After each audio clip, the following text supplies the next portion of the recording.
What's going on, everyone? Welcome back to the show. So we have about 30 days until we see an actual default and we see our economy just completely tank. And that's if Congress can't move forward with raising the debt ceiling. So we're going to be talking about this all month because this is very important for us to focus on, because if we go into a default, that's going to be bad for all of us. Okay, so if you are retired especially, you should be paying close attention to this because your 401k, if you have a 401k, could suffer. And if you're receiving Social Security, SSI, SSDI, your checks could be delayed. So that's something else that we need to focus on. So we're going to talk about all this. I want to show you guys the response from the majority leader in the Senate, because he had a response. He talked yesterday about this, and then we're going to go into a little bit more details because the majority leader has also indicated, look, this is what we can do. And so there is a solution that's out there. So we're going to talk about that. But first off, you guys can do me a favor. Please like the video, subscribe to the channel, hit that little bell notification, and then click all. By clicking all, you'll get notified anytime we post a video. We do daily videos here. So by clicking the bell notification and clicking all, you should be getting updated every day. Okay, and just a reminder, if you're not getting notifications, please let me know in the comments below. That way I can let YouTube know. It's still an ongoing problem. And so if you're not getting notified and you've checked your phone, let's say you get notifications on your phone, make sure your phone allows you to get notifications from YouTube, then you should be getting that notification. If you're not and you're subscribed to my channel and you've hit the little bell notification, then let me know in the comments below. Okay, let's go ahead. The first thing I want to do is I want to play Majority Leader Schumer. He's on the Senate floor. He's going to be talking about this whole debt ceiling debate and this bill that was passed by the House. Now, it's important. If you guys don't know who Chuck Schumer is, he is the majority leader of the Senate, which means he controls the Senate in the sense that he can bring bills to the floor and all that. And so that's why when we were talking about the House passed this debt ceiling bill, it's not going to go anywhere in the Senate. It's not going to go anywhere in the Senate because the majority leader controls the Senate. So he's going to explain the reasons why he is not going to bring this to the floor. And then we're going to talk about some new information coming from the majority leader's office that is pretty much letting us know how they want to move forward when it comes to the debt ceiling and the budget. So now that we have that out of the way, let's go ahead and play this first, and then we'll talk a little bit about it. Here we go. Madam President. The majority leader.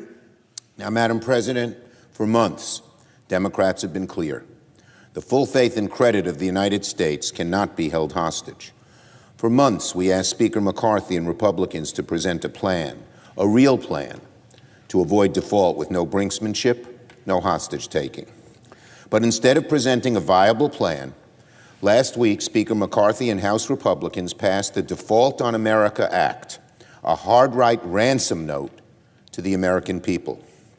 Republicans' Default on America Act poses two terrible choices: either default on the debt or default on our country, with severe cuts to law enforcement, veterans, families, teachers, kids, even cancer research.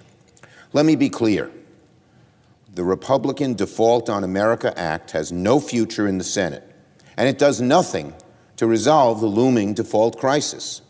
If anything, MAGA Republicans have made default more likely by locking the House into an unacceptable and very extreme position and pulling us even further apart. According to one report by the Washington Post, and I commend everybody, Democrat and Republican, to read it, but according to this one report by the Washington Post, many hard-right House members say their DOA bill represents the bare minimum they're willing to accept, the bare minimum. One Freedom Caucus member said this bill is, quote, not a negotiating piece, it's the deal, and further added that Speaker McCarthy cannot get 218 without changes to this deal, and he meant changes even further to the extreme. So this is important. So you have the Freedom Caucus that's basically saying, look, this is the bare minimum. And some members, not all the members, this is the bare minimum. And if you want to do any type of negotiating, they're not going to vote for this bill. And so what that's going to mean is now you have to put together a bipartisan group. You have to have both Democrats and Republicans in the House as well as in the Senate come together with some type of a bill, because it's not going to pass in the House if they make any changes to the bill. And I was afraid of this, and I talked to you guys about this a couple of days ago when they passed this bill in the House. this is going to be very, very hard for Speaker McCarthy to move forward with any type of adjustments or anything. And so that's why I was telling you, it looks like we're going into a default, because Speaker McCarthy has no wiggle room when it comes down to this. And Speaker McCarthy's job is on the line. If he wants to keep his job, then he has to stick to this plan. If he doesn't stick to this plan, then you're going to have a vote for Speaker McCarthy to be ousted. And so that's another thing that Speaker McCarthy has. I mean, he's going to be struggling with that as well. So this is a very, very bad situation. And I don't see any real way out of this as of yet. And we'll talk a little bit about what Leader Schumer wants to do at the end of this video, but I don't even think, I mean, it's a good option, but I don't know if it's going to work. So let's go ahead and continue. Let me read that again, because it so perfectly captures the extremist thinking on the hard right, which we all know have tremendous leverage in the House. Speaker McCarthy, quote, cannot get to 218 with changes to this deal. Okay? Let me just read it again. Cannot get to 218 with changes to this deal. Respectfully, that's not negotiation. That's a ransom note. That is a hostage-taking tactic.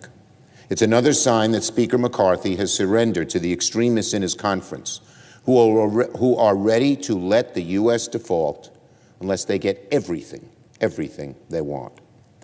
Senate Democrats cannot and will not allow Republicans' Default on America Act to become law, because the consequences of these cuts for American families would be severe. For generations, Congress has made spending and revenue decisions as part of the annual budget process. That is the appropriate place to debate, not here as a bargaining chip, a take-it-or-leave-it bargaining chip for the hard right.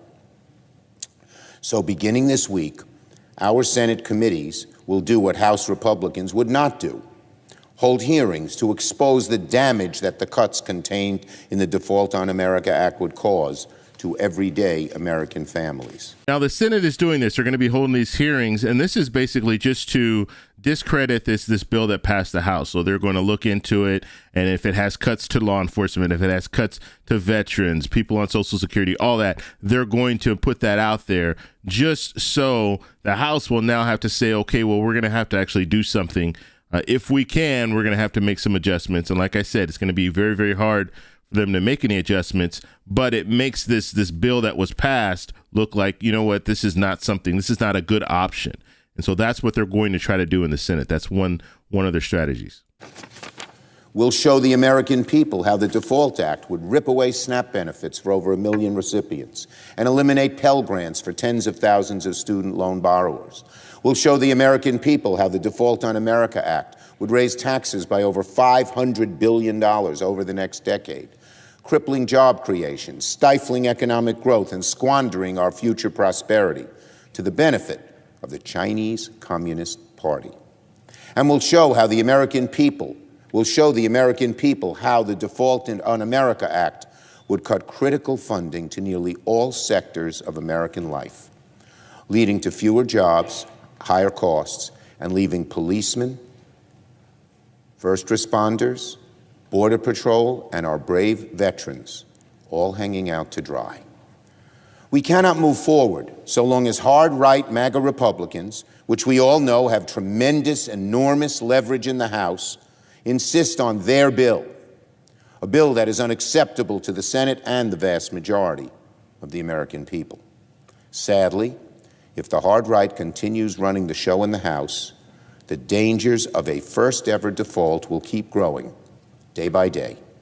And as we expose this terrible bill for what it is, Senate Democrats' position remains the same. The only real solution is for both parties to pass a clean bill to avoid default, with no brinksmanship, no hostage-taking.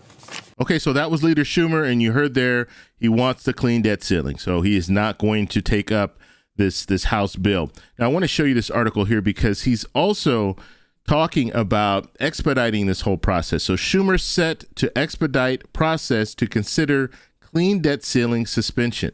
Okay, so what he is basically saying here is he wants to move forward with a clean debt ceiling. And this quote right here is coming from Schumer's office. He says, This process will ensure that once a clean debt ceiling is passed, the House bill is available for a bipartisan agreement on spending and revenue as part of the regular budget process. And so what he is simply saying is he says, I want a clean debt ceiling. We'll pass that we need to pay our bills, and then we will address the budget. However, when it comes to the House bill, they need a bipartisan bill. So there are going to be changes. Now, there's some House members, when they passed this bill, some of the House members said, you know what, we understand this is a negotiating tool, is basically what they're saying.